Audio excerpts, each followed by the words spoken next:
Assalamualaikum warahmatullahi wabarakatuh. Kembali lagi dengan saya Firdaus Ratnamalia. Hari ini saya akan membawakan tema kurikulum dasar kedua dengan pertanyaan mengenai metode individual system. Pertanyaan nomor 1. Apa pengertian individual system? Jadi individual system adalah sebuah sistem di mana anak menjadi subjek utama dalam suatu proses belajar. Lalu nomor 2, mengapa pendekatan yang dilakukan harus individual system?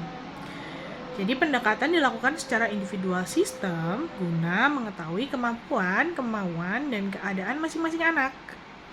Lalu nomor 3, apa tujuan yang ingin dicapai dengan melakukan pendekatan secara individual system?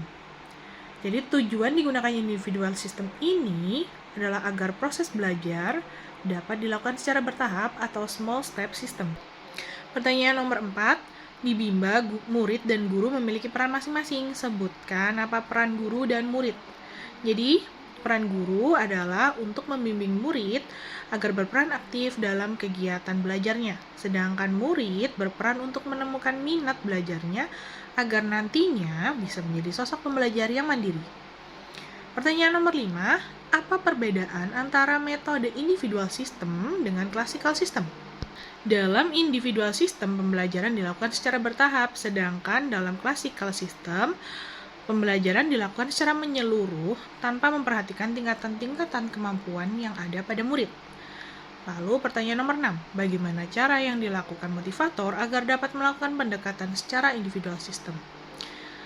Jadi cara yang digunakan adalah melakukan pendekatan secara individual dengan mengetahui karakter masing-masing anak, mencari kesukaan mereka, dan berada satu langkah di depan anak agar dapat melakukan langkah antisipasi. Pertanyaan nomor 7, apa dampak yang akan terjadi bila pendekatan dilakukan secara individual system? Jadi dampak yang dihasilkan dari pendekatan secara individual adalah dapat menumbuhkan keinginan anak untuk belajar secara mandiri. Nomor 8, apa dampak yang terjadi bila pendekatan dilakukan secara classical system? Jadi, anak akan menjadi lebih sulit untuk memahami materi pembelajaran dan sulit untuk menambahkan minat mereka dalam belajar. Berikutnya, saya akan menjawab tentang metode variation skill. Untuk pertanyaan pertama adalah, apa pengertian variation skill?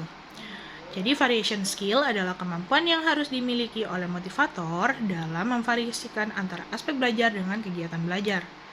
Lalu pertanyaan nomor 2, mengapa kegiatan belajar harus divariasikan? Karena anak dengan rentang konsentrasi yang pendek membuatnya mudah teralihkan dan cepat bosan pada satu kegiatan.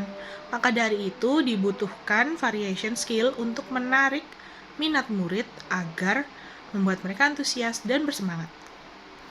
Lalu pertanyaan nomor 3, apa yang ingin dicapai dengan memvariasikan kegiatan belajar? Agar membuat anak tidak cepat bosan dan menjadi bersemangat serta antusias dalam belajar. Pertanyaan nomor 4, sebutkan 3 aspek belajar, yaitu kemampuan afektif, kemampuan kognitif, dan kemampuan psikomotorik. Pertanyaan nomor 5, kegiatan apa yang termasuk aspek kognitif? Yang termasuk aspek kognitif adalah membaca dan berhitung. Lalu nomor 6, kegiatan apa yang termasuk aspek afektif? Yang termasuk aspek afektif adalah bernyanyi, berdialog, berdongeng, dan bercerita. Lalu pertanyaan nomor 7, kegiatan apa yang termasuk aspek psikomotorik? Psikomotorik dibagi menjadi 2, yaitu berkaitan dengan penggunaan tangan dan kaki, seperti menangkap, melempar, dan menari. Lalu ada psikomotorik yang berkaitan dengan penggunaan jari tangan seperti mewarnai, menulis, dan menarik garis. Pertanyaan nomor 8, bagaimana cara motivator memvariasikan kegiatan belajar dengan aspek belajar?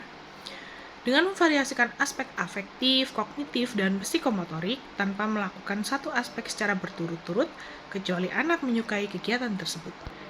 Baik, yang terakhir adalah teori dasar dalam psikologi pendidikan.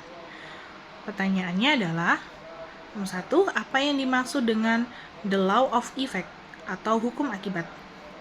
Jadi hukum akibat adalah ketika kita melakukan suatu kegiatan yang menyenangkan maka akibatnya akan diulang. Lalu nomor 2, apa yang dimaksud dengan the law of exercise atau hukum latihan? Jadi hukum latihan adalah kegiatan yang adalah ketika suatu kegiatan yang terus diulang maka akan berdampak mampu. Yang ketiga, apa yang dimaksud dengan the law of readiness atau hukum kesiapan?